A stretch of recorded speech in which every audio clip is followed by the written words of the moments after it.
Hey, what's going on guys? This is Jake at That Fit Friend, and today I'll be reviewing the Reebok Nano X4. So 3 pros that I have with the Nano X4 is number 1, the upper and tongue gusset are a lot better in this model. So in the Nano X3, one of my gripes with that shoe is that the tongue gusset was really low, so the tongue would slide at times when doing lateral work. Also, the upper wasn't the most breathable, it had a heavier layering to it. With this shoe, you have a reworked flex weave upper, so it is a little bit more lightweight and it does breathe a little bit better. There's also side ventilation on this model, which also contributes to that. But what I like most about the reworked tongue gusset is that the gusset comes up higher. So I haven't had many issues with tongue security at all in the shoe, and the blend between the upper change and the tongue gusset give this model a more seamless fit. So for example, in the Nano X3, I thought that model ran a little bit stiff out of the box. It took like a week or 2 of really tough workouts to break in. This model was way faster. It took about 1 to 2 workouts to break in. And I think because that upper and the tongue gusset hug that foot a little bit better and give it a more lightweight feel, it just breaks in a little bit quicker. And that tongue security I think also helps expedite the flexibility that you get through this shoe sole. It's still not the most flexible shoe on the market, but these changes have increased and improved this shoe's ability to break in at a faster rate and feel more secure in doing so. The second pro that I have with the Nano X4 is it's a pretty well-rounded shoe. So similar to the Nano X3, this is a model that you can wear for lifting, cross-training, CrossFit, some short runs, and HIIT workouts. So I think if you're somebody who wants a shoe for a little bit of everything that can kind of be that jack of all trades, the Nano X4 can excel there. With the Reebok Float Ride Energy Foam midsole, you get a nice blend of stability and versatility, and then you also have that lift and run chassis system, which does help contribute to the shoe's comfort for things like explosive movements like plyometrics, and then also short runs. So if you're doing, let's say 800 meters or even a mile on a curved treadmill, the shoe feels pretty good. It's still not the lightest shoe on the market, but when it comes to being just well-rounded and really well-versed for a little bit of everything, I think that's where the Nano X4 is going to excel. My third pro with this shoe is that the lift and run chassis system and the boot have also been reworked. So in the Nano X3, the lift and run chassis system came up higher on the boot. Now, if you are unfamiliar with the lift and run chassis system, it's basically this TPU layer here. And so essentially it interjects around the lateral and medial side of the shoe into the midfoot. And then down here, there's a plate that sits internally in this shoe. This plate is basically like this. And so when you lift, it compresses to give you more stability. And then when you're running and jumping, it stays a little bit more lively and filled with the softer foam. And that is softer foam. I cut my Nano X3 open to see, and I'm gonna link that video up there. So if you do wanna see what the foam materials look like in this shoe, because it is consistent with the Nano X3, definitely check that out. But that all said, with the lift and run chassis system being reworked, it saved a little bit of weight in this shoe, and you also have this boot that now hugs the heel a little bit better. In the Nano X3, you had a boot that went a little bit more vertical. That could lead to some slip issues, especially when considering the lack of security you got with the lower tongue gusset and upper in that model. And so in the Nano X4, these also help contribute to the shoe's overall fit and ability to break in at a faster rate. And so I like that you're saving a little bit of weight there, and I don't think this boot is gonna cause too many Achilles issues on most folks. For example, in the Nano X1, you did have some rub on the boot, and that boot did come in a little bit more. I haven't had that issue in this model, and I wear no-show socks, so I don't think it's gonna necessarily be the biggest issue for most folks. Now, that doesn't mean it's not gonna be existent at all, but I think for the majority of folks, you should be plenty fine with this boot, and I think you get a nice level of security, and it still gives you a nice level of support regarding lateral support. But now let's talk about a couple of cons that I have with the Nano X4. So 3 cons I can see folks having with the Reebok Nano X4 include number 1, if you loved the older Nano models for their flatter heel toe drop that's set at 4 millimeters, or their more minimalist feel regarding their construction, the Nano X4 I don't think is gonna be your best bet. So this model I think feels better on the foot with its upper and its tongue gusset. However, it's still a relatively built out training shoe. So if you like more minimalist feeling shoes, I think the Nano X4 is still gonna feel a little bit just too heavy and built out and rigid for you regarding its materials and construction.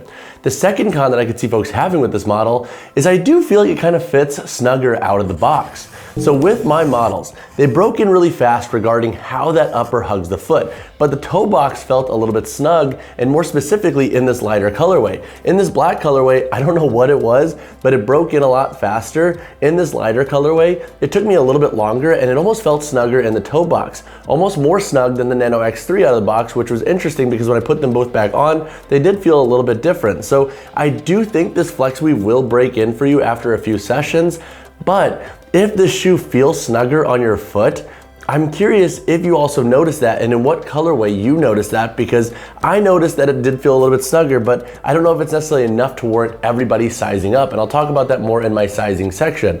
But I do think the toe box of this model feels a little bit snugger, and it's definitely, I think, snugger and slimmer compared to the older Nano models that had slightly boxier toe boxes.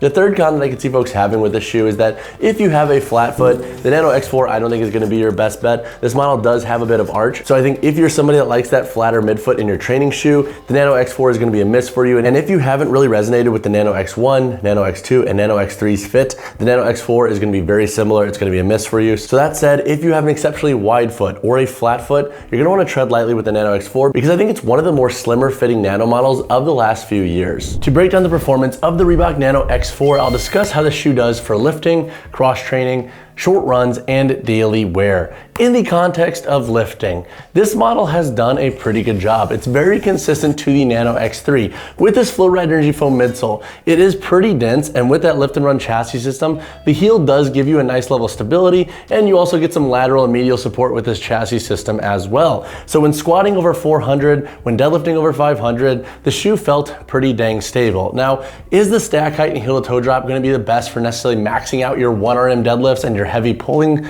Not necessarily, but I think for most folks who just want a shoe for some moderate and more recreational strength training, the shoe should do a really good job, and I wouldn't necessarily stress the overall compressive nature of the midsole with the shoe because it does run a little bit more dense. When it comes to cross training and CrossFit, this model has also done a really good job, and honestly, I like them better than the Nano X3. Do they still feel a little bit heavy? Yes, but I think with that upper change and with that tongue gusset, it gives them a much more seamless fit, so this model I think is way better to do double unders in. Box jumps, broad jumps, skater strides, most movements where you're gonna be a lot more explosive. I like this model a little bit more, and I also like that you get more breathability with this shoe. So I think if you are somebody that was really big on wanting breathability with your model and the Nano X3 felt heavy at times, I think you will enjoy this change. Also, in the context of durability, the shoe has held up pretty well thus far. Now I'm curious how it's going to look in another 6 to 8 months as we have more lifters really going hard in the shoe, but similar to the Nano X3, I think this model should work for most folks. We might have some one-off cases here at the midfoot like we did with the Nano X3 when it comes to rope climbing and some peeling of the outsole, but thus far both of my models have been pretty good, and I've been trying to rotate them so I can see if there's any flaws or any defects in any of the shoes, and I have yet to see any with these models. When it comes to short runs, for sprints this model does a pretty good job. I personally like a shoe that's a little bit more pliable for sprints, but honestly I think for most folks, if you're just doing like intervals in a class or on a curved treadmill after your workout or for some conditioning, the shoe should be just fine. And then when it comes to running, this model should work for like 1 to even 2 mile runs, depending on the surface you're on. I find the shoe to be a lot more comfortable on treadmills and curved treadmills compared to outdoors, but I think if you are somebody that wants that shoe for like 1, even 2 mile runs, pre or post workout, this model can be a good option. This is often one of my like go-to hybrid options for folks who want a shoe that works for lifting, cross training, and then also some short runs here and there. And also for somebody who wants a shoe for runs that they know are gonna be programmed in classes. When it comes to daily wear, the shoe does a pretty good job as well. You have a full rubber outsole, so you should get a good level of durability with this model regarding concrete use, and it does have a pretty nice clean appearance to it. And with that tongue gusset and reworked upper, I think those are both features that also feed into this shoe's performance for daily wear. It's a little bit more lightweight, a little bit more comfortable, and a little bit more breathable. So overall, I do think the Nano X4 is a leveled up shoe compared to the X3. It definitely feels upgraded versus just kind of having features that are just kind of novel regarding their use on this model. When it comes to the price of the Reebok Nano X4, I mentioned this already in this video, but you would expect to pay between $140 and $150 USD, depending on the colorway. Come on, colorway and $10 price differences. Can't we just keep the price the same? For this model 140, this model 150, the exact same construction features, different colors. Hey, what's going on guys? This is Maui. He is the shoe dog here at this channel. If you care to put some kibble in his bowl, drop a like and subscribe to the channel. It helps a ton. But all that said, let's get back to the review. All right, so now let's answer the question, who should buy the Reebok Nano X4? So I think if you're somebody that needs that model for lifting, cross training, some CrossFit, even some short runs to 1 to 2 miles, you basically need a jack of all trades style shoe. I think that's where the Reebok Nano X4 can fit really well for your needs. It feels pretty good across all those verticals, and its durability durability thus far has been pretty solid.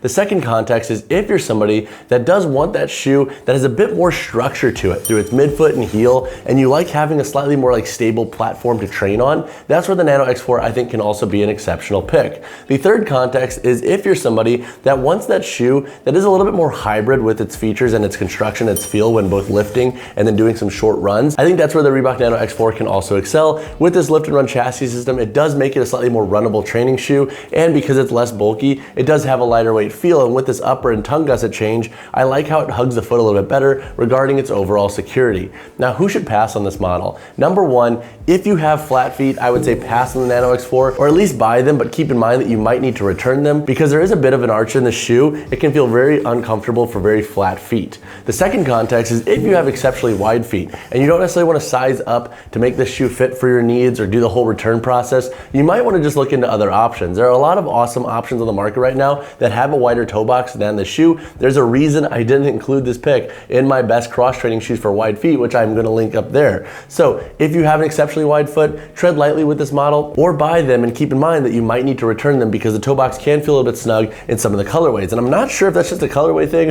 or if that might just be my own interpretation of both of these shoes. The third context is if you like a flatter shoe for training or a more minimalist training shoe, pass on the Nano X4. The 7mm drop is definitely a higher drop than other models on the market right now. The Rain 6 has 2mm, the Born Primitive Savage 1 has 4, the Strike Movement Haze Trainer has 4mm, so there are definitely options out there that have a flatter feel to them. And then also, this model's stack height is pretty high, so it's not necessarily gonna be your best optimized shoe for lifting. If you are focused on like powerlifting, for example, or you want that shoe that has that flatter, more minimalist feel for that style of lifting and training. So when it comes to the sizing and fit of the Reebok Nano X4, I think most lifters should be safe going true to size in this model. The length runs pretty similar to the Nano X3, and the last or mold construction is virtually the same. Now, I do think this model might feel a little bit snugger out of the box compared to the Nano X3. However, after a couple of tough workouts, I found the shoe to break in plenty fine, and I don't think I would necessarily need to size up a half size. If you do have an exceptionally wide foot and you're nervous about that, size up a half size. But for most folks who have narrow to medium and even like E-width feet like myself, I think true to size will be a safe call in the Nano X4. So when it comes to the weight, heel, toe drop, and insole in the Nano X4, for my size 10 model here, we have a weight of 13 ounces. This model's heel toe drop still sits at 7mm, and this model does have a thin foam removable insole. All right, now let's cover the construction of the Reebok Nano X4. Up here on the toe box, we have an extended outsole layer that wraps up. And then looking at the upper in this shoe, we have a lighter weight flex weave upper throughout the forefoot, and then it transitions into the midfoot. The midfoot here has flex weave and synthetic overlays. There is some ventilation here on the medial and lateral side of this shoe's midfoot. And then back here in the boot, you have a padded mesh material. This boot sits a little bit lower and it does come in a little bit more as in the cup on this model. And then you also have this lift and run chassis system that wraps around the lateral and medial side of this shoe. This once again has a plate internally, and this kind of interjects up here into the base of the forefoot. Once again, this LAR system or lift and run chassis system has been brought down in this model. It no longer wraps up to the top of the boot here. Looking at the midfoot, we have 1, 2, 3, 4, 5, 6 core eyelets that go up. We have 2 loops here for security. We have a padded mesh tongue, and there is a higher tongue gusset on this model. So it sits right here at the base of the midfoot compared to way lower in the Reebok Nano X3. And then looking at the midsole, you have that Reebok Float Ride Energy Foam that runs throughout the entirety of the shoe's midsole. This is unchanged from the Nano X3. And then on the outsole, you have a full rubber tread patterning. Back here, you can see where that plate sits with that LAR system. And you have some grooves up here to give this forefoot a little bit more pliability. And then once again, this model does have a thin foam removable insole. But overall, I think those are the big construction features worth noting for the Nano X4. If you have additional questions, drop a comment down below. All right, guys, that wraps up my review of the Reebok Nano X4. Overall, this has been a nice upgraded iteration. I am super stoked for the Nano X5 to see what Reebok comes out with and how they change the overall formulation of the Nano line.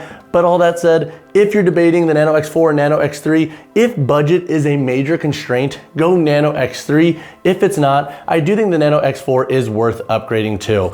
If you have additional questions on this model, drop a comment down below or reach out to me personally, whichever you prefer. And as always, y'all, drop a like on the video, subscribe to the channel. I'll see you in the next one.